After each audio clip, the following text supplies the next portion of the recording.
प्रेम हे बावरे भाग 12. तर मित्र आणि मैत्रिणींनो, तुम्ही जर आमच्या चॅनलवर नवीन असाल तर चॅनलला सबस्क्राईब करा आणि बेल आयकॉन प्रेस करा. दुसऱ्या दिवशी पिहू कॉलेजमध्ये जाते. प्रणव कुठे दिसतो का ते पाहत असते. बराच वेळ प्रणव दिसत नाही. मग ती क्लासरूममध्ये जाऊन बसते. अजून लेक्चर सुरू होणारच असतो की क्लासरूम बाहेरून प्रणव जाताना दिसतो. ती पळतच क्लासरूम बाहेर जाते. पिहू म्हणाली, प्रणव. पिहू प्रणवला आवाज देते. त्याला वाटतं ती परत बोलण्यासाठीच थांबत असेल. त्याच्या चेहऱ्यावर हलकसं स्माईल येतंय. तो थांबतो. पिहू त्याने दिलेलं फ्रेंडशिप बँड त्याच्या हातात देते. आणि याची गरज नाही आता. तुला कोणाच्या भावना कळत नाहीत. मैत्री तर काय करशील असं बोलून जाते. प्रणव ते घेतो. पुढे जाऊन जोरात आपल्या हाताची मूठ भिंतीवर आदळतो. पिहूला ते पाहून खूप वाईट वाटतं. लागलं का विचारावं ही वाटतं, पण तोपर्यंत तो निघून जातो. पिहू मात्र त्याचा विचार करत राहते. शेवटी तिचं प्रेम होतं तो. काळजी तर वाटणारच, पण त्याने बोललेले शब्द पुन्हा आठवतात तसं ती शांत होते. घरी जाऊन पोहोचलीच होती की पुन्हा प्रणवचा फोन येतो. अरे याला काय झालं आहे? का फोन करत आहे आता? सकाळचा प्रसंग आठवून पिहू फोन उचलते आणि फोन नाही उचलला की हा परत काही तर करायचा. पिहू म्हणाली, हॅलो. प्रणव म्हणाला, काय झालं? फ्रेंडशिप टोचत होता का तुला हाताला? का दिलंस परत? पिहू म्हणाली, नकोय मला ते. प्रणव म्हणाला, पण तूच बोलली होतीस ना कधीच काढायचं नाही हातातून. स्वतःच बोललेलं विसरतेस ना? पिहू म्हणाली, हो बोलले होते, पण आता आपल्यात फ्रेंडशिप नाही. प्रणव म्हणाला, का? तुम्ही मुली अशाच ग. आता तुला तो नितीन आवडतो ना? पाहतेस ना त्याच्याकडे? पिहूला त्याचं बोलणं ऐकून खूप चीड येते. याचं डोकंच फिरलं आहे वाटतं. काहीही काय बडबडतो. पिहू म्हणाली, किती वेळा सांगू त्या नितीनला मध्ये आणू नकोस, आणि मी त्याला नाही पाहिलं. प्रणव म्हणाला, खोटं बोलतेस तू. मी पाहिलं होतं. तू त्याला पाहिलं होतं. पिहू म्हणाली, अरे तो अचानक समोर आला म्हणून काय मी त्याला पाहत होते का? आणि दिसतं तसं नसतं. प्रणव म्हणाला, म्हणजे तू कबूल केलंस ना की तू त्याला पाहत होतीस? पिहू म्हणाली, बस हां, तुझं खूप झालं. 1000 वेळा मी तेच सांगत बसणार नाही. तुला जे समजायचं ते समजून घे. पण खरं काही बदलणार नाही. असं बोलून पिहू फोन ठेवते. ह्या प्रणवशी आपण आता कधीच बोलायचं नाही. काय विचार करतो तो आपल्याबद्दल?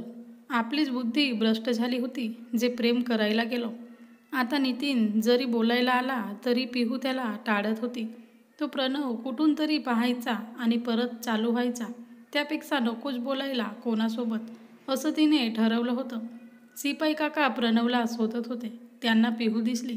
पिहू नुकतीच क्लासरूम बाहेर आली होती आणि त्यांनी तिला सांगितलं, बेटा जरा प्रणव राऊतला निरोप देशील का की त्याला स्टाफरूममध्ये बोलावलं आहे. मला खूप काम आहे, माझ्याकडे वेळ नाही. काका पण मी. ते तिचं ऐकून न घेताच निघून जातात. हे देवा, हे काय? ज्याच्यापासून लांब पडते सगळे मला त्याचेचकडे पाठवायला का पाहत आहेत? पिहू स्वतःच्याच कपाळावर हात मारून घेते आणि प्रणवच्या क्लासरूम बाहेर जाऊन उभी राहते. ती तिथूनच आवाज देते, मिस्टर राऊतला स्टाफरूममध्ये बोलवलं आहे. प्रणव दचकतो. पिहू आपल्याला मिस्टर राऊत बोलली? आजपर्यंत तर फक्त प्रणव बोलत होती. त्याच्या मनाला ते सलतं. ती निघून जाते आणि प्रणव पळतच तिच्या मागे जातो आणि तिला गाठतो. प्रणव म्हणाला, हे मी राऊत काय? पिहू म्हणाली, मग काय बोलू? प्रणव म्हणाला, प्रणव बोल ना. पिहू म्हणाली, सॉरी, मी तुझं नाव घेणं सोडलं आहे. माझ्यासाठी तू आता मिस्टर राऊतच आहेस. प्रणव काही बोलणार इतक्यात पिहूचं बोलते की जावा, काम असेल बोलावलं आहे तर. असं म्हणून आपल्या क्लासरूममध्ये जाऊन बसते. पिहू टाळत असली तरी नितीन बोलण्याचा प्रयत्न करत असतो आणि पिहू मात्र प्रणवला पाहिलं आणि परत काहीतरी बोलेल म्हणून घाबरून गार होत असते. आजही तसंच झालं. नितीन बोलला. पिहूने त्याला टाळलं, पण प्रणवने पाहिलंच. बस आज आणि परत हा सुरू होणार. हे देवा, काय चुकी रे माझी. मी कुठे त्या नितीनसोबत बोलायला मरत आहे? का असं होत आहे? पिहू घरी गेली. ती आज वाटच पाहत होती प्रणवच्या फोनची. आणि आलंच फोन. आज तिने ठरवलंच होतं, आज याचं काहीच ऐकून घ्यायचं नाही. एकदाच याचं टेन्शन बंदच करून टाकू. एकतर याला मी फक्त फ्रेंड वाटते. याचं प्रेम नाही माझ्यावर आणि याचा एवढा का धाक. पिहू म्हणाली, हा बोल. प्रणव म्हणाला, ओ म्हणजे तुला माहीत होतं माझा फोन येणार. पिहू म्हणाली, हो आता इतकं तर कळतं मला, इतकं तर ओळखते तुला. प्रणव म्हणाला, इतकं कळतं तर का अगं असं वागतेस जे मला आवडत नाही. का बोलतेस नितीनसोबत. पिहू म्हणाली, अरे तुला काय फरक पडतो. एकतर मी तुला प्रपोज केलं तर सरळ नाही म्हणालास. याचं किती दुःख झालं असेल याची कल्पना तर आहे का तुला. आणि मी स्वतःला सावरण्याचा प्रयत्न करत होते तर तुझा हा रोजचा धाक. मला तर भीती वाटू लागली आहे आता कॉलेजला यायची. तुला काय फरक पडतो मी कोणाशीही बोलले तर. प्रणव म्हणाला, फरक पडतो मला, कारण तू फक्त माझी आहेस. पिहू म्हणाली, छान. एकतर प्रेम नाही आणि तू माझी आहेस. प्रणव म्हणाला, आहे माझं तुझ्यावर प्रेम. हेच ऐकायचं होतं ना तुला. I love you Pihu. Reply वाचून तर पिहूला तो नाही बोलला होता तेव्हापेक्षाही जोराचा शॉक लागतो. मी स्वप्नात नाही ना, म्हणून तो मेसेज 4-5 वेळा ती वाचते. पिहू म्हणाली, काय बोललास. प्रणव म्हणाला, तुला वाचता येतं ना, वाच ना मग. I love you. पिहू म्हणाली, पण तू तर नाही म्हणाला होतास ना. प्रणव म्हणाला, हो पण मला नाही पाहावं दुसरं कोणी तुझ्याकडे पाहिलेलं, तुझ्यासोबत बोललेलं. तू माझी आहेच. बापरे, केवढी खुशी. पिहू तर हवेतच. प्रणव कधीच भेटणार नाही, त्याचं प्रेम आपल्याला कधीच मिळणार नाही असंच ती समजून बसली होती. त्याचा त्रास खूप होत होता तिला, पण असं अनपेक्षित प्रेम मिळाल्यावर कोणाचा स्वतःवर ताबा राहील. पिहू म्हणाली, प्रणव अजून एकदा बोल ना. प्रणव म्हणाला, काय. पिहू म्हणाले, आय लव्ह यू. प्रणव म्हणाला, अगं बोललो ना, किती वेळा बोलू. पिहू म्हणाली, अरे बोल ना प्लीज, ऐकत बसावं वाटत आहे रे, प्लीज एकदा बोल. प्रणव म्हणाला, I love you Gudiya. Pihu म्हणाली, I love you too Pranav. आज मी खूप खूप खूप खुश आहे फक्त तुझ्यामुळे. थँक्यू प्रणव. प्रणव बोलला, हो पण तू अजिबात दुसरं कोणासोबत बोलायचं नाहीस. मला अजिबात आवडत नाही. तू माझी आहेस. पिहू म्हणाली, हो बाबा तुझीच आहे, नाही बोलणार कोणासोबत. पण अजून एकदा बोल ना, आय लव्ह यू. प्रणव म्हणाला, ए पागल बोरी, बस आता, खूप झालं हं, नाही तर खरंच पागल होशील. पिहू म्हणाली, काय रे प्रणव, एकतर तू असं सांगितलं तुझं प्रेम जगात असं कोणीच तुझ्यासारखं प्रेम प्रकट केलं नसेल. पण असू दे, तरीही मी खूप खुश आहे. प्रणव म्हणाला, बरं चल परत बोलू. पिहू म्हणाली, ओके. आणि पिहू फोन ठेवते, पण तिच्या डोक्यात अजून प्रणवचं आय लव्ह यू घुमत असतं. ती खुशीने वेडवली होती. बेडवर चढून आज चक्क ती नाचली, तेही स्वतःचं गाणं म्हणत. आज मैं ऊपर आसमां नीचे, आज मैं आगे जमाना है पीछे. पिहू आज खूप खुश होती. इतकी सुंदर पहाट तिला सर्वात छान आणि सुंदर वाटत होतं. वाटणारच, प्रेमात पडलं की असंच होतं ना. कधी कॉलेजला जाईन आणि कधी प्रणवला पाहू असं झालं होतं तिला. चेहऱ्यावरचं हसू तर 1 मिनिटही थांबत नव्हते. आजची पिहू जरा जास्तच वेगळी आणि सुंदर दिसत होती. प्रेमाची लाली जी चढली होती गालावर तिच्या. ती कॉलेजमध्ये पोहोचली. सायलीला तिला पाहून आश्चर्य वाटत होते. कालपर्यंत तर किती शांत आणि आपल्याच विचारात दंग होती. किती वेळा विचारलं तरी काही सांगितलं नाही तिने. आणि आज मॅडम एकदम इतक्या खुश. या मुलीचं काही कळतच नाही मला तर. सायली विचार करत होती. पिहू तिच्या जवळ आली. सायली म्हणाली, काय गं, आज खूपच वेगळी दिसत आहेस. पिहू म्हणाली, माझी प्यारी सायली, आज मी खूप खुश आहे गं. सायली म्हणाली, ते तर दिसतंच बाई साहेब तुमच्या चेहऱ्यावर, पण जरा या आपल्या दासीला कारणही सांगा. पिहू म्हणाली, I am in love. Sayali म्हणाली, काय आणि हे कधी घडलं. यार इतकी बेस्ट फ्रेंड म्हणतेस पण सांगत काहीच नाही. पिहू म्हणाली, सॉरी ना सायली, अगं मीच कन्फ्यूज होते, मग तुला तर कसं सांगेन. सायली म्हणाली, बरं बरं सांग, तो लक्की आहे तरी कोण. पिहू म्हणाली, प्रणव. सायली प्रणवचं नाव ऐकून थोडीशी काळजीत पडते. आणि म्हणते, पिहू तुला खरंच विश्वास आहे ना ग त्याच्यावर? पिहू म्हणाली, अशी का बोलतेस? अगं तो चांगला आहे. सायली म्हणाली, तो चांगलाच आहे ग, पण तो असा तापट आणि रागीट. आणि तू अशी रागीट. काळजी वाटली ग तुझी. पिहू म्हणाली, अगं हो, पण माणसाचे विचार वेगवेगळे असले तरी, म्हणजे विरुद्ध टोकाचे जरी असले ना, जर मनात खरं प्रेम असेल ना, तर त्यांचं जुळतंच ग. आणि आपण काही ठरवून प्रेम करत असतो का? की याच्यासोबत प्रेम करायचं, त्याच्यासोबत प्रेम करायचं, ते तर आपल्या न कळतच होतं. प्रणव रागीट असला तरी मनाने खूप चांगला आहे. माझी तर खूप काळजी घेतो. सायली म्हणाली, ओके बाई, तुला विश्वास आहे आणि तू खुश असशील तर मला काही अडचण नाही. पिहू म्हणाली, दॅट्स लाईक गुड गर्ल. पिहू आणि प्रणव आज प्रेमाच्या कबुलीनंतर पहिल्यांदा भेटणार असतात. पिहू तर खुश होतीच, पण आज पुन्हा घाबरली होती. पाहिलं जरी आपण भेटलं असलो प्रणवला, तरी तेव्हा तो आपला मित्र होता, पण आज माझं प्रेम आहे तो. सकाळी तयार होण्यापासून पिहूचं हृदय जोरजोराने धडकत होतं. ती स्वतःला शांत करत होती, तरी मनाला एक हुरहुर लागली होती. काय बोलायचं भेटलं की, हे तर ठरवून तिची बुद्धीच काम करेनाशी झाली आहे, असं तिला वाटलं होतं.